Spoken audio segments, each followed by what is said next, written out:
नारायण नामा। नारद मुनि नारायण नारायण का जाप करते हुए पहुंच गए अपने प्रभु के लोक यानी कि वैकुंठ लोक।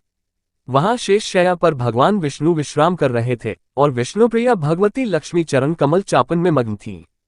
नारद मुनि थोड़ा ठहरे, फिर सोचा कि प्रभु के विश्राम में विघ्नकारक न बन जाऊं, इसलिए चुपचाप चल पड़ने को उद्यत हुए। प्रभु को अपने भक्त का इस तरह से जाना नागवार गुजरा और उन्होंने नारद मुनि को रोका। प्रणाम निवेदन के बाद नारद मुनि ने अपने आने का उद्देश्य बताया। प्रभु, धरती पर इंसान त्राही त्राही कर रहे हैं। हर जगह भूखमरी, महामारी, विस्फोट, गरीबी जैसे रावण अपने दसों मुंह खोले इंसानों को अपनी उद्राग्नि में भस्म करने को तैयार खड़े हैं। प्रभु, आप तो प्रत्येक युग में इंसानों की रक्षा के लिए धरती पर अवतरित होते हैं, फिर कलयुग आपके स्नेह से वंचित क्यों है? देवर्षि, हम कलयुग में भी मृत्युलोक पर अवतरित होंगे, पर अभी सही वक्त नहीं आया है।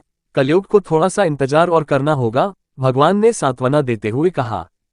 प्रभु, तब तक तो देर हो जाएगी, धरती नष्ट हो जाएगी, आपको अभी ही कुछ करना होगा। पर नारद मुनि भी जानते हैं कि प्रभु ब्रह्मा जी के बनाए नियम में उलटफेर नहीं कर सकते। वे अपने निश्चित वक्त पर ही अवतरित होंगे, लेकिन समस्या का समाधान भी जरूरी है। आज्ञा लेकर भगवती ने निवेदन किया कि तब तक वो और गणेश जी धरती पर जाकर मनुष्यों को धन और बुद्धि दे आते हैं, जिससे कुछ हद तक तो उनके संकटों का निवारण हो जाएगा।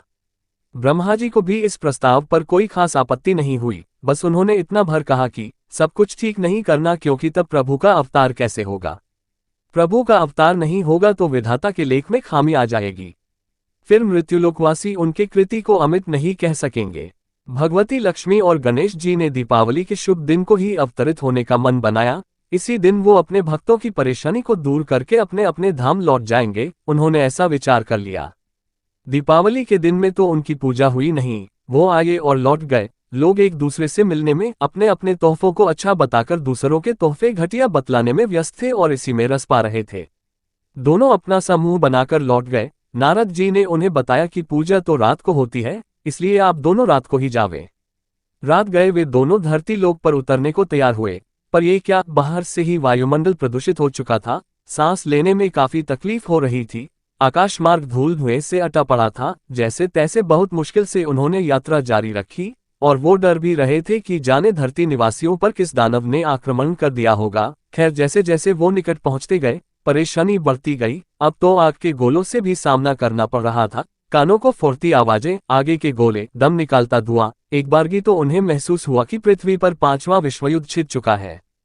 खैर, जैसे तैसे करके वे धरती पर पहुंच ही गए। वे सोच रहे थे कि ऐसे माहौल में जब उन्हीं के लिए इतनी मुश्किलें हो रही हैं तो बेचारे इंसान कैसे जिंदा होंगे। पर धरती पर आकर पता चला कि ये सारा तमाशा इंसानों ने खुद ही खड़ा किया है।